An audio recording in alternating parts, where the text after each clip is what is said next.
pensée que le Seigneur m'a mis à cœur hier. Une pensée que le Seigneur m'a mis à cœur et qui va probablement surprendre certains d'entre vous comme ça m'a surpris. Amen. Et pour introduire ce sujet, j'ai juste une question. Depuis que vous avez cru, depuis que vous avez donné votre vie au Seigneur, combien de fois est-ce que les gens vous ont souvent dit « Waouh, tu as changé » Combien de fois les gens se sont déjà étonnés de voir que vous avez changé? Personne? Plusieurs fois. Plusieurs fois. Amen. Je vais essayer d'expliquer quelque chose que le Seigneur m'a révélé hier dans un échange. Le Seigneur me fait comprendre que il y a une différence entre la vie d'avant Christ et la vie d'après Christ. Cette différence peut paraître la même. Quand on parle de quelqu'un qui a changé, de quelqu'un qui est converti. Mais ce n'est pas du tout la même chose. Je vais vous donner un exemple. Quand tu as par exemple les dollars canadiens, tu veux avoir des dollars américains, tu vas où? Tu vas dans un bureau d'échange. Amen. Qu'est-ce qui se passe quand tu arrives au bureau d'échange?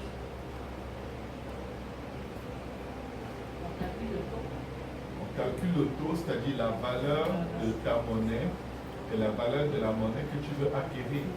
Et qu'est-ce qu'on fait? En fonction des valeurs qui sont évaluées, on fait un échange. Et tu peux dire, je suis allé changer de l'argent. En réalité, ton argent n'a pas changé. Vous vous demandez peut-être comment. Si tu vas dans le bureau de ce type d'échange, tu vas voir tes mêmes billets, avec les mêmes numéros, avec la même couleur. Il a pris, l'a mis dans son tiroir. Et lui aussi, son argent n'a pas changé. Parce que dans ta poche, il y a les mêmes billets, mêmes numéros, même couleur, même odeur qu'il t'a donné. Changer, c'est s'adapter à un lieu ou une circonstance. Amen. Je vais vous donner un exemple.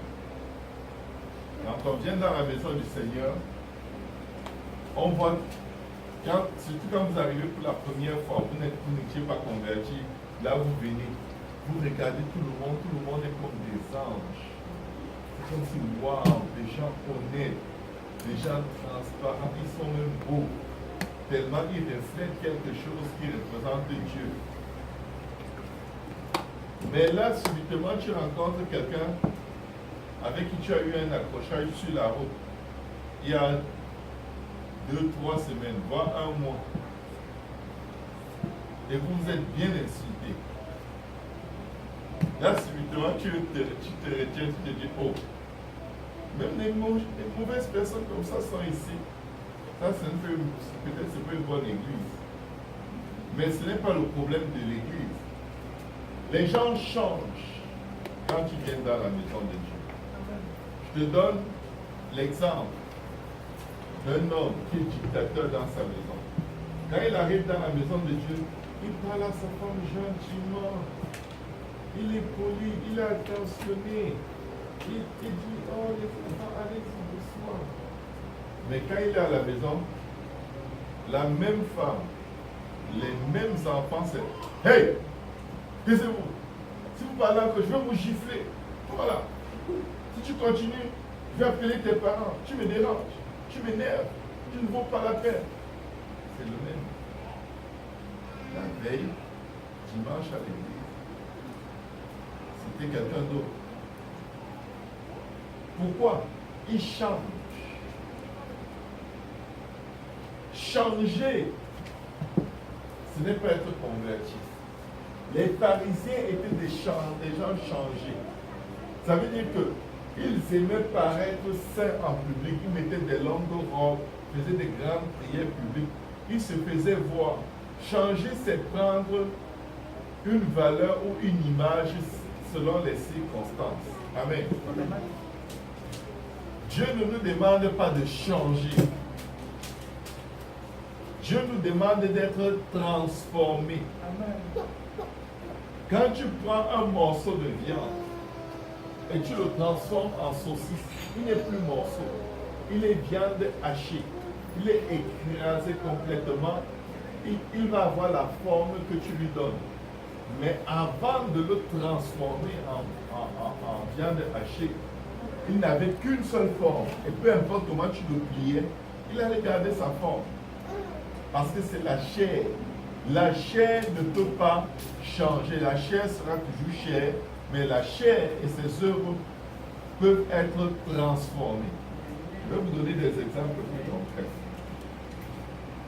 Quand un homme change, son comportement change selon les circonstances.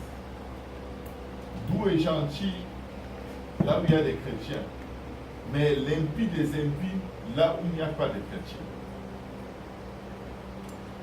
Il y a une différence entre quelqu'un qui a changé et quelqu'un qui a été réellement converti par le Christ.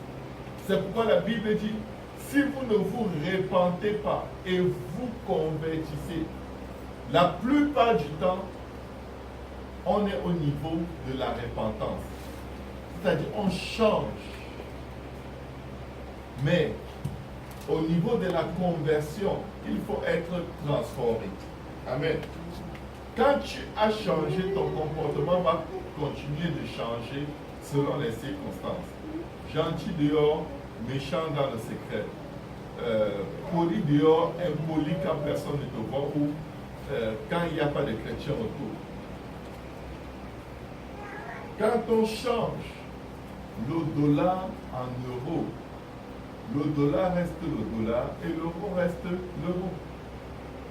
Tu ne vas jamais venir avec un billet de 10 euros pour le changer en dollars et on prend ce billet, on le met dans une machine, on l'écrase et on fait l'impression des billets de dollars.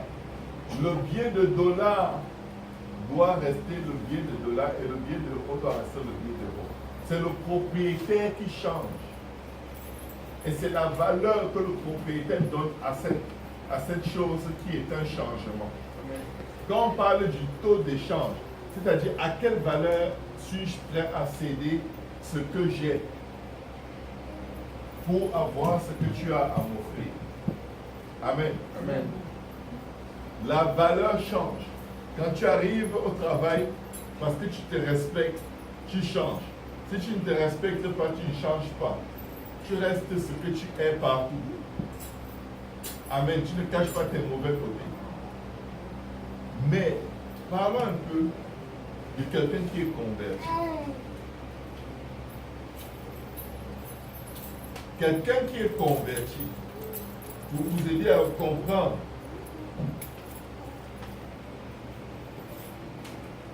que la conversion, c'est une transformation de la façon de penser. Parce que tel un homme pense, tel qu'il agit. Quand tu es changé, tu peux garder les mêmes pensées. C'est comme quand tu vas à la maison, tu dis, je me change des habits. C'est toujours toi. Tu peux même ne pas être lavé. Mais c'est l'apparence extérieure qui a changé. Mais quand tu es converti, pour vous aider à comprendre ça simplement, c'est comme lorsqu'on dit qu'un musulman est devenu chrétien. C'est-à-dire que c'est une transformation radicale. Il ne croit plus du tout ce qu'il croyait avant. Il ne pense plus du tout comme il pensait avant. Au contraire, même, il rejette son système de pensée et de croyance. Et devinez quoi? Il est prêt à mourir pour ses nouvelles valeurs. Paul s'appelait avant Saul de Tarse. Mais quand Jésus l'a touché, Paul n'a pas été changé, Paul a été transformé. Il est passé d'un homme violent, agressif, meurtrier, qui cherchait la mort des chrétiens, à un homme miséricordieux, compatissant, soumis à Dieu, prêt à mourir pour la cause qu'il rejetait. Le même Jésus qu'il combattait, devinez quoi? Il était prêt à mourir pour ce même Jésus. Quand le Seigneur le rencontre sur le chemin de Damas, il est ébloui, il tombe. Il dit, le Seigneur lui dit, Saul, Saul, pourquoi me persécutes-tu? Il lui demande, qui es-tu, Seigneur? Le Seigneur lui répond, je suis Jésus que tu persécutes. Paul n'avait jamais vu Jésus. Mais, du moins la Bible ne rapporte aucun moment de la vie de Paul où il avait rencontré Jésus. Mais, cette rencontre spirituelle avec le Seigneur, qui s'est manifestée par son aveuglement physique, a tellement transformé le cœur de Paul, de l'homme méchant qu'il était, à un homme qui était prêt à prendre tous les coups sans jamais répliquer. Et tous les jours de sa vie, il a gardé la même ligne de conduite jusqu'à la fin. La plupart des chrétiens sont changés, ils ne sont pas convertis. Une conversion, c'est une transformation de système de pensée qui influence nos actes. De sorte que tu es dans un système de vérité et d'honnêteté, peu importe où tu es. Tu dis la vérité. Tu dis la vérité à ta femme, tu dis la vérité à tes enfants. Tu dis la vérité à ton poste au travail et tu dis la vérité quand tu fais ta déclaration d'impôt. Parce que sinon tu n'es pas converti. Tu es changé. Mais Dieu nous demande plus que d'être changé. Oh, il a changé. Il a changé. Ce n'est pas un compliment. Je préfère qu'on me dise de quelqu'un, il est converti, c'est-à-dire que les choses anciennes sont passées. Voici, toute chose est devenue nouvelle. Amen. C'est ça la conversion. Mais le changement, c'est le vieil homme qui va revenir de temps en temps. La Bible dit, étant donc entouré d'une si grande nuée de témoins, résistons donc au péché qui nous embrase si facilement. Romains 12, verset 2 à 3, la Bible dit, ne vous conformez pas au siècle présent, mais soyez transformés. Quelqu'un dit transformés. Transformés. Parce que tu es transformé, parce que tu es converti. Amen. Par le renouvellement de l'intelligence. Donc en réalité, cette nouvelle créature qui va être acceptée par Dieu doit d'abord être transformée dans sa façon de penser. Parce que tu peux venir à l'église, avoir la conviction du péché, te repentir, te faire baptiser d'eau au nom de Jésus pour le pardon de tes péchés, prier, recevoir le baptême du Saint-Esprit avec l'évidence du parler en d'autres langues, et le même jour tu retournes chez toi, tu fais les mêmes choses. Le même jour. Parce que tu n'es pas converti. Tu es convaincu. Tu as la conviction du péché, mais tu n'es pas transformé. La transformation, c'est un processus qui, des fois, va prendre un certain temps. La Bible dit, ne vous conformez pas au siècle présent, mais soyez transformés par le renouvellement de l'intelligence, afin que vous discerniez. Quand tu es transformé, qu'est-ce qui se passe? Ta façon de penser change. Et ça te donne le discernement de quelle est la volonté de Dieu. Le premier caractère de quelqu'un qui est converti, c'est qu'il cherche à faire la volonté de Dieu. Ce n'est plus lui qui vit, c'est Christ qui vit en lui. Amen. Quelle est la volonté de Dieu? Ce qui est bon. On est toujours poussé, on cherche à faire du bien. Michée 6, 8, la Bible dit, on t'a fait connaître, homme, ce qui est bien et ce que l'Éternel attend de toi. C'est que tu pratiques la justice, que tu aimes la miséricorde et que tu marches humblement devant ton Dieu. Quand tu es réellement transformé, c'est-à-dire converti à Christ, ces trois choses se retrouvent dans ta vie. La pratique de la justice, l'amour, de la miséricorde, aimer pardonner aux gens parce que tu reconnais tout le temps, ce n'est pas facile, ce n'est pas évident. Un vrai converti est miséricordieux. Un vrai converti est miséricordieux. Mais quelqu'un qui est changé, il peut beaucoup juger et condamner les gens. Il peut beaucoup critiquer.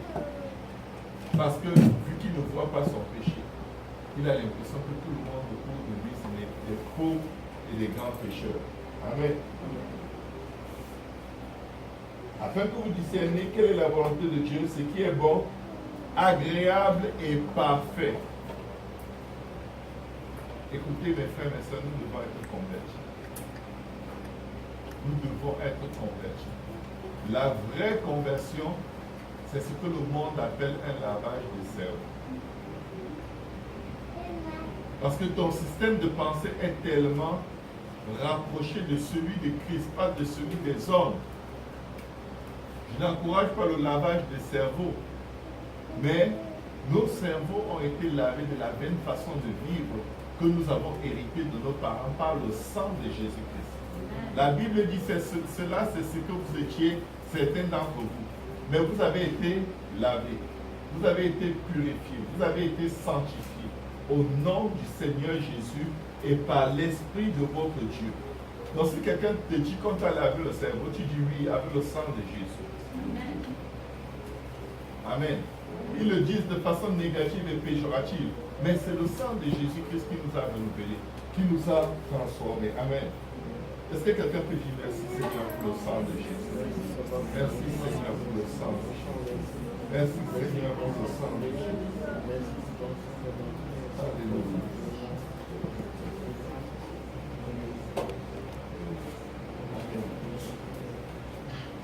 Au verset 3, la Bible dit, par la même grâce qui m'a été donnée, je dis à chacun de vous de n'avoir pas de lui-même une trop haute opinion.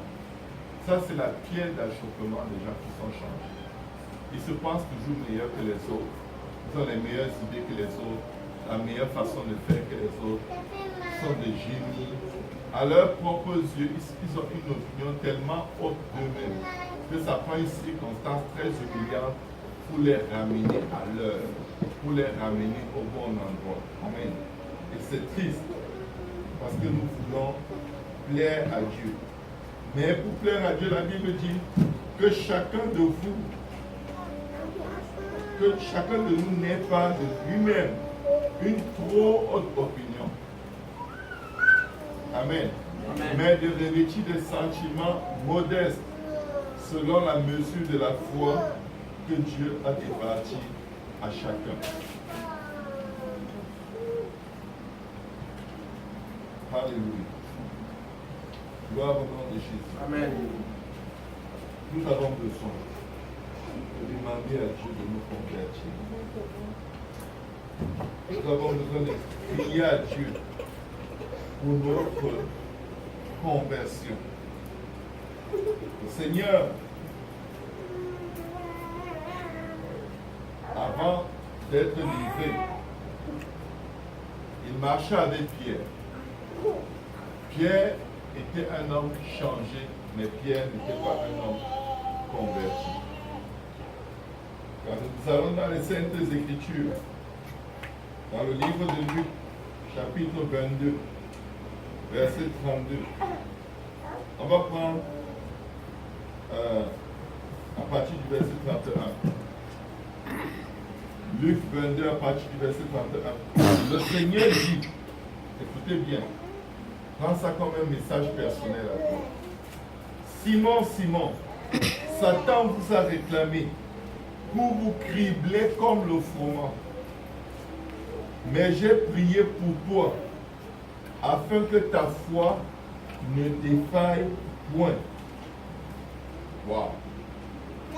Il dit, Satan te réclame pour te mettre dans des problèmes comme tu n'as jamais imaginé, pour te mettre dans un endroit de culpabilité, où tu vas tellement culpabiliser que tu vas marcher toute ta vie avec la tête basse. Mais tu as quelque chose qui peut te faire sortir de cet endroit. La foi. La foi dans l'œuvre de la croix. La foi que Christ est mort. Il a été enseveli, il est ressuscité. Et à cause du sang qu'il a versé à la croix, tu peux obtenir le pardon de tes péchés en tout temps.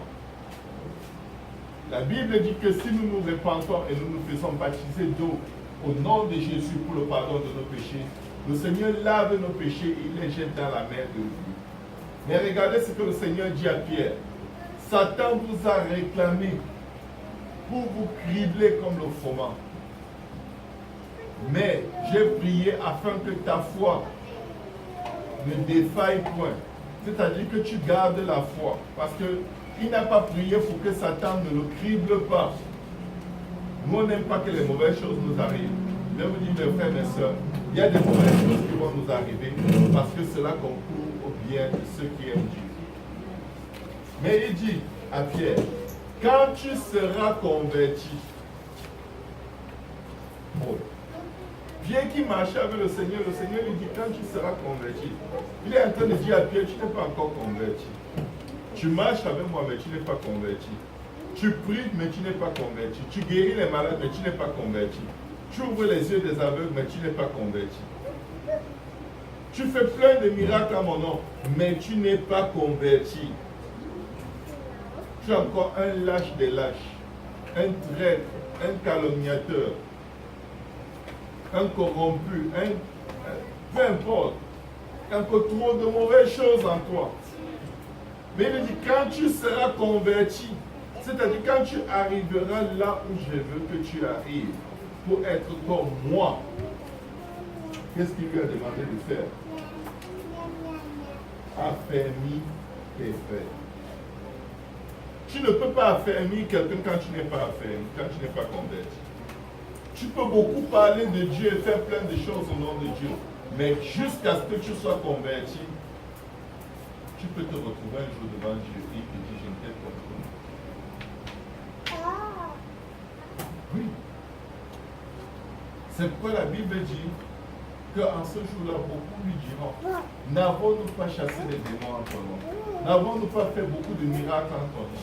N'avons-nous pas... Tu vas citer tout ce que tu as fait dans le corps du Christ pour l'œuvre de Dieu, au nom de Jésus.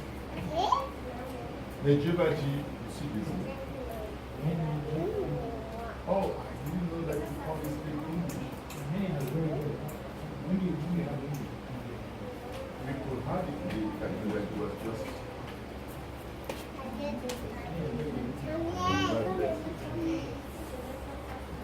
Donc, sorry sir.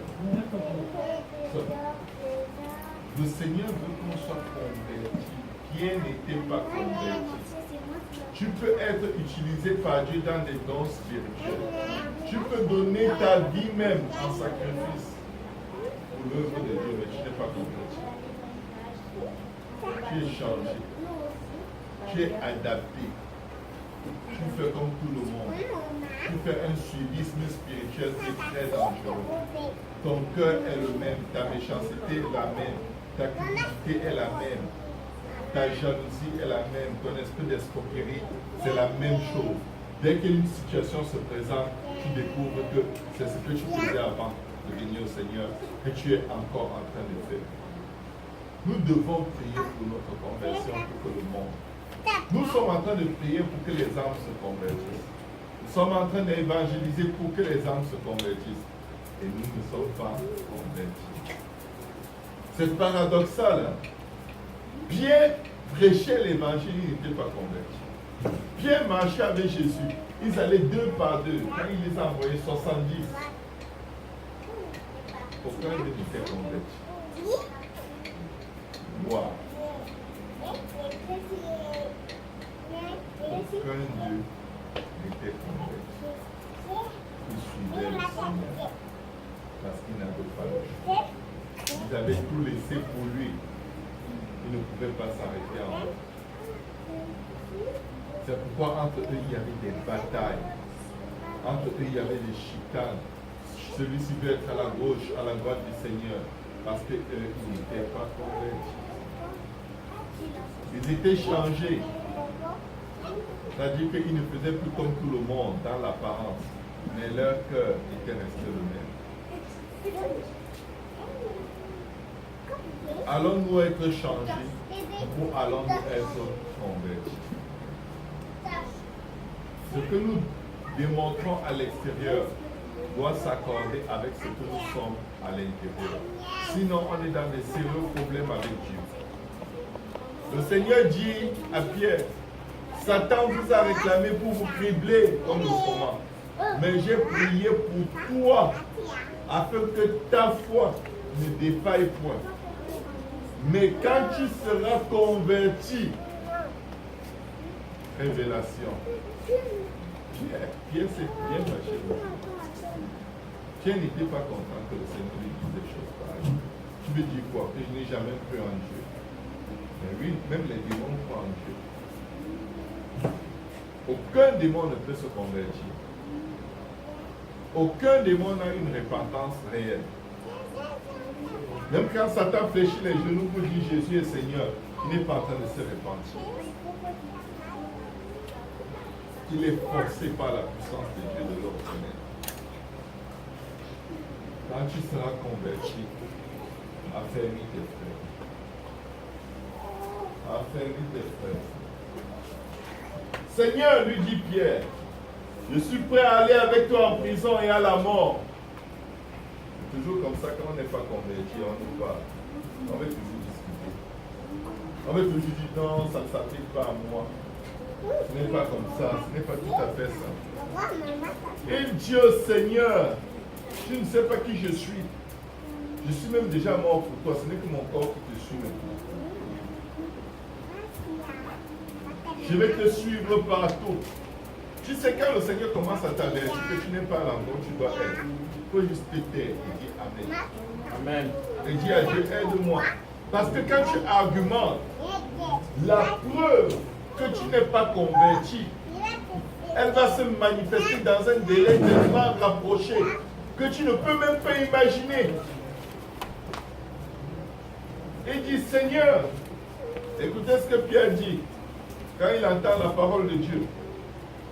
Seigneur, lui dit Pierre, je suis prêt à aller avec toi et en prison et à la mort. Un homme converti qui va mourir avec Jésus. Il était croyant. Croyant converti ou croyant non converti. Il était un croyant non converti. Tout le monde est croyant en quelque chose. Seigneur lui dit, Pierre, je suis prêt à aller avec toi, et en prison et à la mort. Et Jésus dit, que quelqu'un dit, Jésus dit, Pierre, je te le dis, le coq ne chantera pas aujourd'hui que tu n'aies régné 3 fois, Dieu le connaît. Waouh! Il est en train de dire à Pierre, Pierre, dans quelques heures, tu vas découvrir que tu n'es pas converti. Dans quelques heures, tu vas savoir qui tu es. Dans quelques heures, tu auras je vais ouvrir le livre des révélations de ta vie. Waouh! Le Seigneur lui dit, ah Seigneur, aie pitié de nous. Pierre, je te le dis. Le Seigneur est en train de dire à quelqu'un, je te dis, tu crois que tu es chrétien, tu n'es pas encore. Tu es chrétien croyant, tu n'es pas chrétien converti. Parce que tes œuvres, elles vont te surprendre. Tu vas découvrir de toi des choses que tu n'avais jamais imaginées. Tu vas te retrouver en train de faire des choses que si on t'avait dit que tu peux faire, tu allais jurer et maudire même la personne. Le coq, je te le dis, le coq ne chantera pas aujourd'hui que tu n'aies nié 3 fois de me connaître. Écoutez, le Seigneur lui a même dit à peu près à quelle heure ça va se passer. Donc Pierre aurait dû dire, ah non, Moi, je vais prier jusqu'à ce que les coqs aient fini de chanter. Je ne vais pas te réunir. Tant que le coq n'a pas chanté, je ferme ma bouche, je ne parle plus. Ou, est-ce qu'il était d'accord avec ce que le Seigneur disait? Il leur dit encore, quand je vous ai envoyé sans bourse, sans sac et sans souliers, avez-vous manqué de quelque chose? Ils répondirent de rien. Et il leur dit, maintenant au contraire, que celui qui a une bourse la prenne et que celui qui a un sac le prenne également. Que celui qui n'a point d'épée vende son vêtement et achète une épée. Alors, je vous le dis, pour que cette parole qui est écrite s'accomplisse en moi. Il a été mis au nombre des malfaiteurs. Et ce qui me concerne est sur le point d'arriver. Immédiatement, ils disent au Seigneur, il dit, Seigneur, voici 2 épées. Donc, quand le Seigneur leur a dit, vendez vos vêtements, achetez les épées, ils ont compris, ça va être chaud. Mais ils n'ont pas compris. On doit s'appuyer sur lui. Mes frères et mes sœurs, dans le verset 40, le Seigneur, la Bible dit, lorsqu'il fut arrivé dans ce lieu, il leur dit, priez afin que vous ne tombiez pas en tentation. L'une des premières choses qui va nous faire tomber en tentation, c'est le manque de prière. Je ne parle pas de prière pour bénir le repas. Tu vas bénir le repas dans ta tentation, tu es déjà dedans. Amen. Amen. Parce que ça ne te préserve pas de la tentation. Mais priez pour toi-même. Mes frères, mes soeurs, un chrétien converti prie parce qu'il sait la chair est faible. La chair est tellement faible que sans prière, les choses les plus odieuses peuvent se produire par tes propres mains. Tout ce qui se fait de mauvais sur la face de la terre, sans la prière, chacun de nous peut les faire. Avant de se demander après, mais qu'est-ce que j'ai fait? Si on continue cette histoire, quand le Seigneur leur a dit, il s'est éloigné d'eux à une distance d'environ un jet de pierre et s'étant mis à genoux, il pria disant, Père, si tu voulais éloigner de moi cette coupe, toutefois que ma volonté ne se fasse pas, mais la tienne. Alors un ange lui apparut du ciel pour le fortifier. Quand on prie, les anges de Dieu viennent nous fortifier. Amen. Quand on prie, les anges de Dieu viennent nous fortifier. C'est pourquoi nous devons prier. C'est pourquoi nous devons prier. Quand on prie réellement, les anges de Dieu viennent nous fortifier. Amen. Étant en agonie, il priait plus instamment. La visite angélique ne l'a pas mis dans un endroit de satisfaction. Il a encore poussé en prière. Et sa sueur devint comme des grumeaux de sang qui tombaient à terre. Après, il vint vers les disciples qu'il trouva endormis de tristesse. Vous savez, il n'y a rien de tel que la fatigue, les assoupissements, quand il faut prier. Quand tu es fatigué, assoupi et affaibli de sorte que tu ne pries pas, c'est parce que l'ennemi sait qu'il arrive avec une tentation majeure pour voler ta foi. Il arrive parce que tu n'es pas encore converti. C'est une vie de prière intense et consacrée qui va nous amener à la conversion. Connaître la parole de Dieu, pouvoir la prêcher, la réciter, la chanter, ça ne fait pas de nous des gens convertis. La parole de Dieu dit, vous les reconnaîtrez par leurs œuvres. Le Seigneur avait dit à Pierre, avant que le coq n'ait chanté, je vous rappelle qu'il faisait déjà nuit. Et le Seigneur lui dit, avant que le coq n'ait chanté, tu auras régné 3 fois de nous. Ça c'est fort. Qu'est-ce qui va se passer dans la vie de l'un d'entre nous avant que le coq ne chante? Qu'est-ce qui va arriver ce soir? On va prier. Amen. Que cela n'arrive. au nom de Jésus. Je n'ai pas envie de voir quelque chose arriver. Je ne veux juste pas que quoi que ce soit arrive. Amen. Je veux m'abandonner, me déverser dans le Seigneur. Si vous êtes capable de vous lever là où vous êtes, on va se lever. Alléluia.